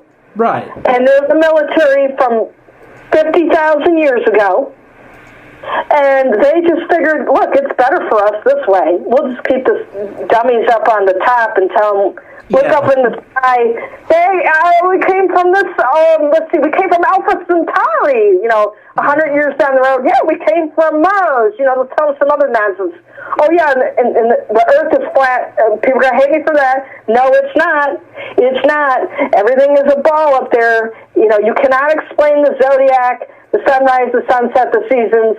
You cannot explain that in a three-dimensional model with a flat Earth, and I'll get hatred for that too. But that's what they would tell. They told people the Earth was flat in the Middle Ages to keep you stupid, right, and not allow you to get in a ship because you were afraid you were going to fall off the edge. While they were sending all their boys out to come on over and find out where all the goods are and take over. Right.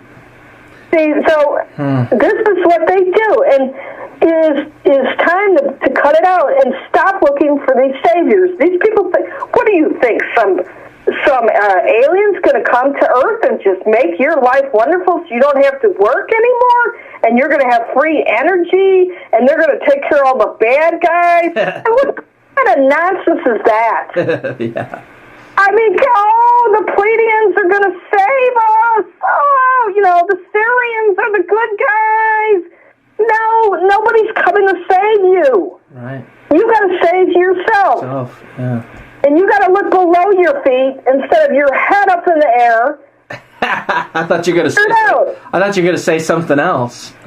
Well, no, yeah, and you got to keep it nice. Yeah. Okay, and that's probably going to give me a lot of anger. It's probably going to give me a lot of anger. But I don't believe anything came from outer space. I believe that everything came here. I believe that the Earth is a living creature. and she reacts. And whatever they did to her, she changed the seasons because the ancient mythology says that it was an eternal spring or summer. Huh. It was there were no seasons at one point. Wow. It was wonderful weather all the time, and the trees were full of fruit all the time. Wow. And all of a sudden, then, you get the story of Demeter losing her daughters. She creates the seasons, right? Mm-hmm. 6 months. Okay. But there was something that happened to this earth, and I believe, the earth reacted, and then all of a sudden you have frozen mammoths that had buttercups in their stomach, and nobody knows why they froze instantly. What happened? Right. And, you have all of the dinosaurs that are gone. Those are probably like bird-like creatures. And nobody knows. Nobody knows. And we don't know what's under Antarctica. We don't know. But the ancient mythology always talks about the eternal spring and summer. And now we have winter, and we have, areas that are uninhabitable on this planet. And I have to say, is it like the time machine with the Eloi on the top? And I can't remember what the cannibal was under the ground, what they called it. But they had the race kind of went in two different directions. One went underground and became cannibals and controlled the innocent-looking humans on the top, and they were mindless. Like, they didn't even understand what books were, and they would, put out the emergency signal, and the humans on the top would file into this pyramid and go underground and get killed and eaten. And they didn't even question it. And they would, I remember in one of the old-time versions of the time machine, a woman was drowning, and they just didn't care. And then, the character who traveled in time saved her, and he's like, what's wrong with you people? What's wrong with you people? Wow. And he had changed their mindset because they were so dumbed down and docile, and they couldn't think to look under the ground, and they couldn't. They were so trained like Pavlov's dog to do what they were told, and they didn't resist, and they couldn't think for themselves. And that's what I feel like. I feel like I'm really out of place in this world and this time, because I don't understand why this has gone on for this long without people just losing it. Mm-hmm. And, going to town on it. It's like, if you want to go protest something politically, why don't you go to one of these underground bases and get, 1 million people and go on in? Yeah. Don't go wear your pink hat. Go on to one of these places that is said to have stuff going on with 1 million people, and go on in if you really want to do something. You want to really get to who's controlling the show. We're blaming Jews. We blame the Catholics, Jesuits. We blame white people. We blame black people.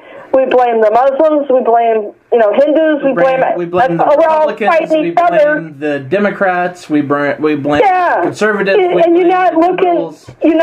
Nobody's like, okay, wait a minute. Where did all this come from? Why are we doing this? Why do we mutilate our children's genitals? Why are we looking up in the sky for a savior? Why are they? Even Jesus, they say, is buried in Kashmir. Mainstream news won't cover that.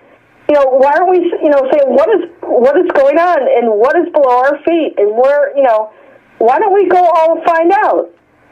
Who's really pulling the strings? And I just think that's the mindset that humans need to now jump to if they want to advance and figure out truth. I think that most people are. I think maybe people are waking up, but deep down, I think there's a fear, and I think they realize deep down that there's a control factor that's way beyond their control. And so the instinctive thing to do is, well, I want to at least say something, so I'll protest in a way that's safe, and I'll point my energy at something that's kind of, not as maybe as dangerous for their for their future well-being. I think that people deep down know that something is terribly wrong, and something has been terribly wrong for a long time.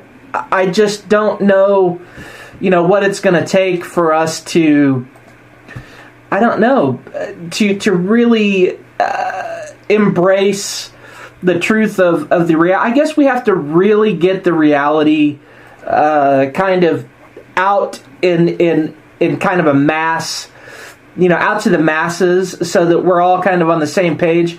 I don't think that, not very many people are willing to take the risk to go into these things kind of on their own, or, because you're a conspiracy theorist or you're a kook ball, or, I get enough hassle just, bringing the reality of the forest people to the public.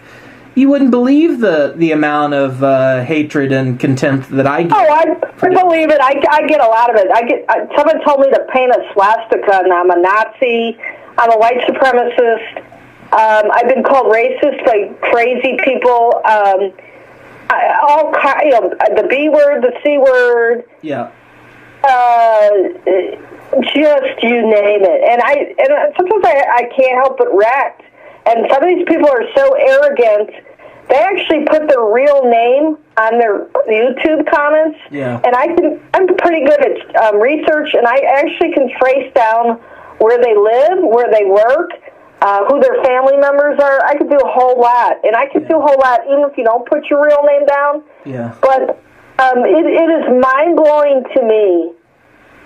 Yes, people are waking up, but the people, like some of the people that I've had to deal with, the haterade, and just for asking these questions. Oh yeah, I just don't think, asking the questions. I just don't think people are ready. I think it's good that people like you are out there that are doing the research and getting the information brought forward. But I definitely do still feel like we're piecing the puzzle together, and it's a complicated puzzle. We're having a hard time just getting our minds wrapped around the basic understanding of just Bigfoot.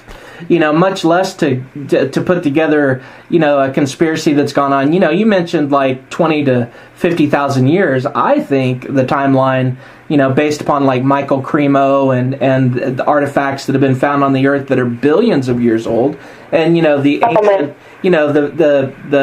the ancient Indian traditions, the Vimanas and Puranas and all that stuff. I think the earth has been inhabited by, intelligent, sentient, anthropomorphic hominid beings for millions of years. And I don't know, I do believe that our entire solar system has truly been inhabited, and that maybe, we've gone off of this earth out into the stars, or we've come from the stars onto the earth.